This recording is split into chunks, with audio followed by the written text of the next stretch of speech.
Hello friends, नमस्कार। आज की वीडियो में हम आपको संकष्टी चतुर्थी के महत्व व व्रत कथा के बारे में बताएंगे, जिसको सुनने मात्र से आपको बहुत फल मिलेगा। एक गांव में देवरानी जेठानी रहती थी। जेठानी अमीर थी और देवरानी बहुत ही गरीब थी। देवरानी का पति जंगल में लकड़ी काटकर शहर में बेचता था और अक्सर बीमार रहता था।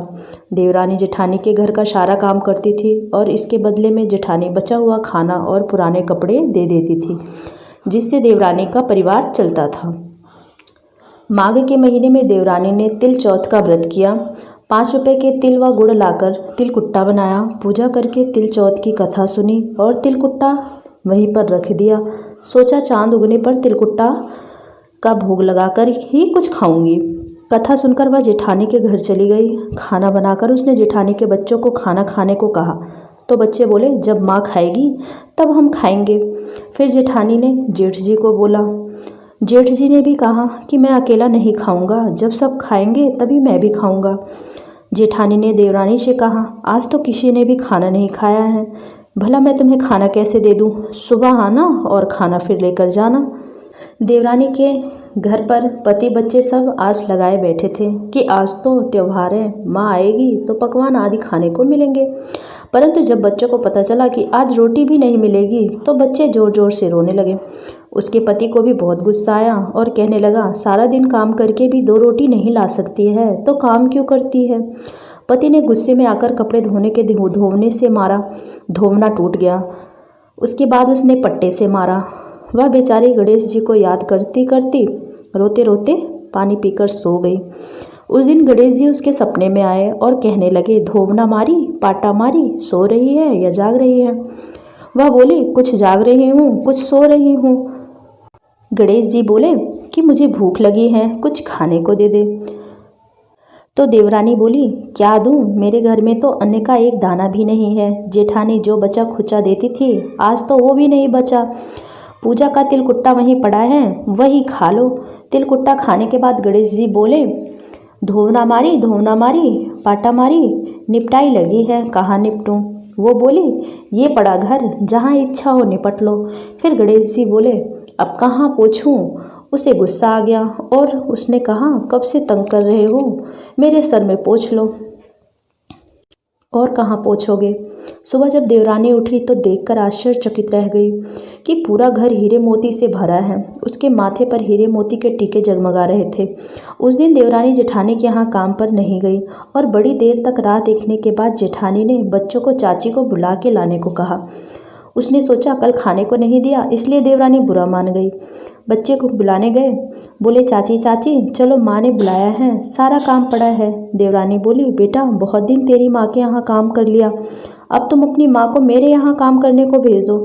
बच्चे वापस घर पर आए और माँ को सारी कहानी बताई और बताया कि चाची का घर तो हीरे मोती से जगमगा रहा है। जेठानी दौड़ती हुई देवरानी के घर पहुँची और पूछा, यह सब कैसे हुआ? तो देवरानी ने रात को जो कुछ हुआ सब कह डाला। घर लौटकर जेठानी ने अपने पति से कहा, आप मुझे धोने और पाटे से मारो।